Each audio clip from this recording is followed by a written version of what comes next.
This is my first video in quite some time, easily a couple of years. I'm going to go through the channel and clean it up, remove videos that aren't being watched or just not liked a lot. But the first thing I want to do is redo a countdown timer that I did a while back. Like I said, at least 2 years, probably even more. But it was only seconds, and I needed something else for a web page that I'm working on.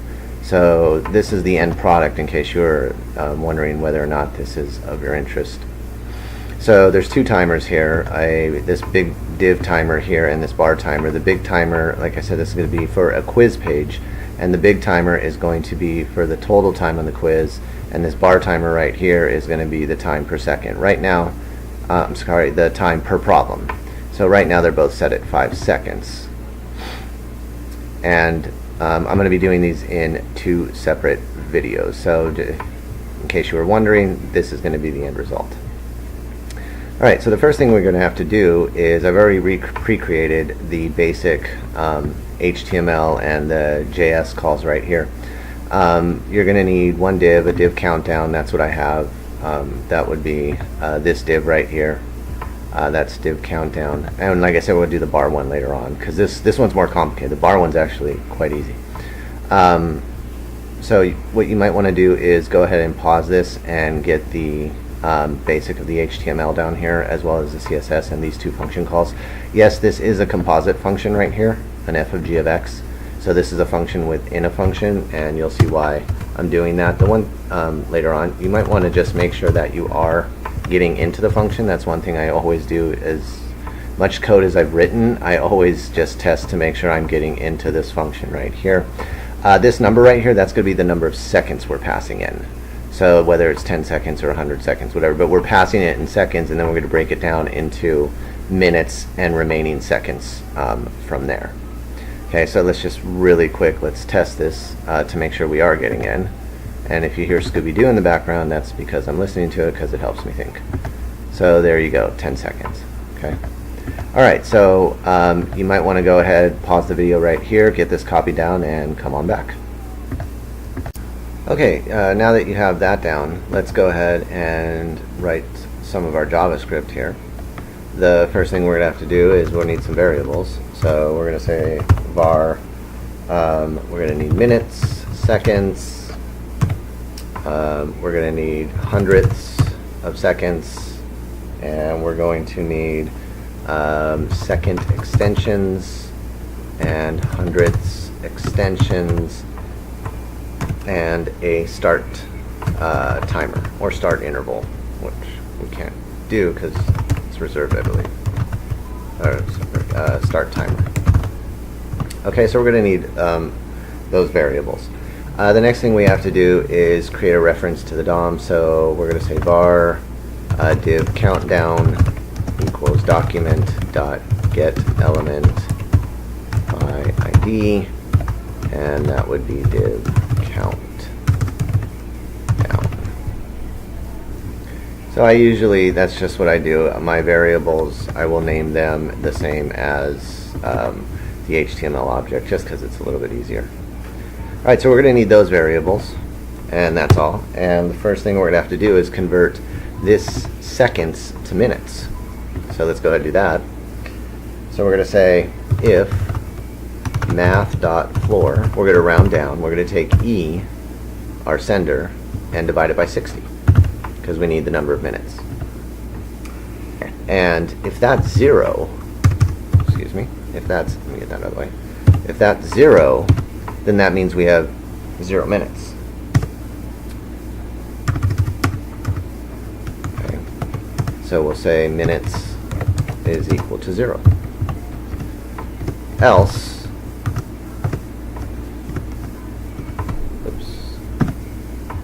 else, sorry about that, else minutes is equal to the math.floor of e over 60.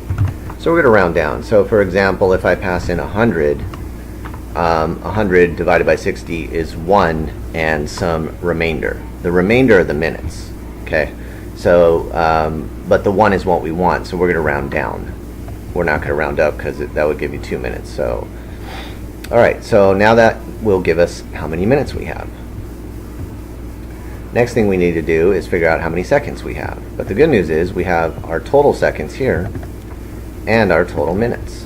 So we can say if e mod 60, now we have to take into account that someone might just pass in 120 seconds, which is 2 minutes. And when it's just 2 minutes, there aren't going to be any seconds. So if e mod 60 is 0, we're going to say seconds is equal to 0. Else,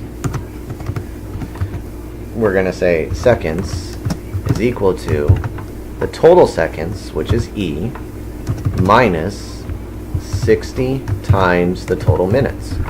Okay, so if I passed in 100 seconds, for example, I would have 1 minute, and times 60 would be 60. So 100 minus 60 would be 40, which would be our total seconds. And then lastly, we're going to say hundredth is equal to 0. So we're going to start off with 0 for our hundredths. Okay, and that's what we need for our variables right here, to find our minutes and seconds. And our hundredths is just going to always be decremented. That's going to be our main thing that we're using here. Lastly, we need to call this function right here. So we're going to say, okay, set timer, which is this variable up here. Make sure it matches. Start timer, sorry. Start timer equals set interval of start countdown, which is this function right here. And we're going to call that every 10 milliseconds. Okay? So go ahead and make sure you have this down. And what you might want to do before we actually start this is you might want to go ahead and pause this and alert and make sure you get the right number of seconds that you pass in and the right number of minutes. So you might want to go ahead and test that. That's up to you, of course. So if you want to go ahead and pause that and come on back, that'll be fine. I don't know if you actually did it, but I did suggest alerting the minutes and seconds just to make sure the calculations are correct. So right now that I'm passing in 10 seconds, I should get 0 minutes and 10 seconds. So let's make sure that does work. So 0 minutes, 10 seconds. Okay. And if we pass in, for example, 77, I better get 1 minute and 17 seconds. So 1 minute and 17 seconds. Okay, so we know that we're getting into the function with the correct numbers. Alright, so let's get rid of that if you did test that. And now let's go ahead and do our start countdown. So we have to go ahead and uncomment that. Now one thing you might do, because, and they're equivalent, is some people will just write here function, write an anonymous function in here and put all the code in here. So if that's you, that's fine. I just prefer my functions to have names. It's just the mathematician in me here. So we're going to say start countdown. Okay, so the first thing we're going to do every time we run this countdown, we have to decrement our hundredth of a second. So we're going to say hundredth equals hundredth minus 1. First thing we have to do. And then from there, the first check we're going to do is we're going to say if hundredth is 0 and seconds are 0 and minutes are 0. So if we ever get to where it's all zeros, we're done. And when we're done, we're going to say clear interval of start timer. So if we're done, if we get to all zeros, we're finished. And then after that, we're going to say, okay, now we got to go through some other checks. Else if our hundredths ever goes negative, so in other words, because we're subtracting 1, we might get to a negative value. So if our hundredths ever go negative and our seconds are still positive, so in other words, we just went negative on the hundredths and we still have more than 0 seconds left, we have to decrement seconds. So seconds equals seconds minus 1. You could do seconds minus minus, that's fine too. and we're going to have to say hundredths is equal to 99. Okay, so we got to hundredths, just got to -1, and now we have to put it back to 99. Now the reason we don't put it back to 0 is because we gave it one more iteration to go to -1. So that's why we're setting it at 99 instead of 0. After that, we're going to say else if our hundredths are negative and our seconds is equal to 0 and our minutes is greater than 0. So we just went negative on the hundredths. We went from 99 to -1, and we just got to 0 seconds. That means our minutes now has to go down. So minutes equals minutes minus 1. We have to reset our seconds. Seconds are now going to be back to 59. And we need to reset our hundredths back to 99. Save that. And that does most of it. The next thing we have to do is update the display. So we're going to say if hundredths is 0 and seconds are 0 and minutes are 0. I probably could have done that up here. This code can be cleaned up quite a bit, so I'm going to leave a lot of it, and then if you want to clean it up, that's fine. So we're going to say div countdown dot inner HTML is equal to out of time. Okay, so if we're all done, we're out of time. Else, we're going to, let's just copy this, paste this,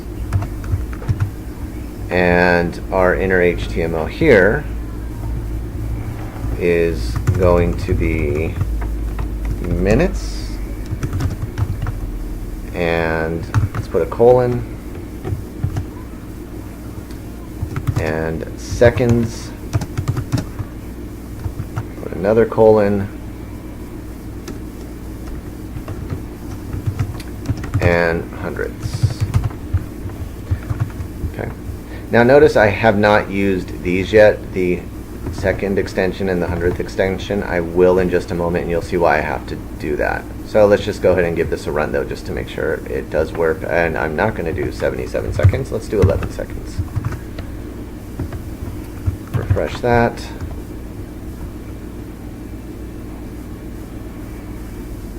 Five, 4, 3. Now one thing you notice how it keeps resizing, and it keeps getting wider and I guess less wide. It's a terrible choice of words there. But right here it's fixed, and then suddenly it keeps the width keeps varying every time it switches, and that's what we need those second extensions for. So we have to take care of that. So let's go ahead and do that right now. So what you might want to do is, once again, we haven't used these extensions right here. So we're going to say, and by the way, out of time, anyone? That would be the license plate on the DeLorean from Back to the Future, in case you didn't know that. So what we're going to say is if minutes, let's do seconds first. If seconds, we don't need to do minutes actually. If seconds is less than 10, we're going to say second extension is going to be, we're going to put a 0 in front so that width doesn't keep changing, plus seconds.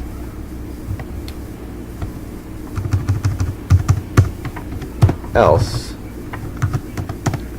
second extension is equal to just seconds. Okay? And so when it gets down to 9 seconds, 8 seconds, 7 seconds, etc., it's not going to be 9, it's going to be 09, it's going to be 08, 07, etc. And let's just copy this and do the same thing for hundredths. And let's just change this to hundredths right here. Hundredths right here. and this would be just 100, hundredths, and hundredths. Okay, and then we do have to change this right here to be second extension and hundredth extension. Okay, now I am going to condense these into ternary statements in a moment because that's just a lot of code, but essentially this is what you need. If you want to keep them as if-else, that's fine. I just prefer using ternary statements when I can. So let's refresh that really quick. And I don't know if you can see, there's a little bit of a gyration still, but nowhere near what it used to be. So one thing you could do here is use a fixed width font to get rid of that little bit of change of width, that little bit of delta. There's the word I was looking for. And so what you could do up here in the div countdown, that's up to you, is you can say font family, and that will do courier, a fixed width font, so we don't get that little bit of a gyration. Okay, so change font family to courier, and that should take care of it. And it has that nice old school look. Okay, so notice I'm getting no change in width, no tiny delta there for the width. All right, if you're fine with that, you can feel free to leave, but if not, I am going to reduce a few things to a couple of ternary statements, so just hang around and we'll do that right now. Okay, like I said, let's clean up a little bit of this code here. We can turn these right here, these if-else's, into ternary statements, so I want to go ahead and do that. You might want to look that up, what a ternary statement is, if you don't know. So let's convert these lines into one really quick. So we're going to say second extension is equal to if seconds is less than 10, then we're going to have this right here. Copy that, paste that. Else just seconds. And that's what a ternary statement is. This is essentially, it's if-else. They only work for if-else. I mean, you can compound them and have multiple ternary statements, but that gets messy. So second extensions is if seconds is less than 10, it's going to be 0 plus the seconds, else it's just going to be seconds. And that takes the place of all of this right here. And then we could go ahead and control D that and change this to hundredths, and change this to hundredths, and change this to hundredths, and change this to hundredths. Okay, and that gets rid of all this. See, it looks a lot nicer. And we have a few others we can do that too up here. We could do that with these right here. Both of these are just if-else's, so we can go ahead and do that. Let's go ahead and change those. So we're going to say seconds is equal to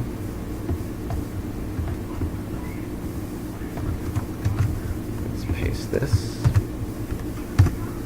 and we're going to say if it's true, we're going to have 0. If it's false, it's going to be this. Okay, so that takes care of this right here. And we can do the same thing for the minutes. So if math dot, let's copy that, paste that, and else minutes is going to be 0, or if minutes will be 0, else it's going to be this right here. And so we can dump this, same thing. Alright, and that's what a ternary statement does. Essentially it's saying if, or minimum is equal to if the math dot floor is 0, of e divided by 60 is 0, then minutes is going to be 0, else it's going to be this value right here. Okay, so it's a way of cleaning things up, and we just cut out a bunch of lines of code, so it's all right there. So let's just really make sure this works, and I don't want to test it for 11 seconds, let's just test it for 5 seconds. And we got a bug. Unexpected token, HTML 4227, 4227. So I have an unexpected token line 42, so I've got something extra somewhere. Oh, right here. I don't want that. I just want the question mark. So double check that, please. Do I have it up here? No. So I had, in case you didn't see that, I had a semicolon here. I didn't need those. Those are a mistake. Alright, let's try it now. So, no bugs. 5, 4, 3, 2, 1, 0. There we go. Out of time. Alright, I hope this helps, and I think it's much better than the one I did a few years back. Once again, that just did seconds. I'll probably be even taking that down. Alright, I'll be back soon to do the bar countdown. Like I said, that's a lot less code. I could probably do that, or hopefully do that in less than 5 minutes. Alright, thanks for watching.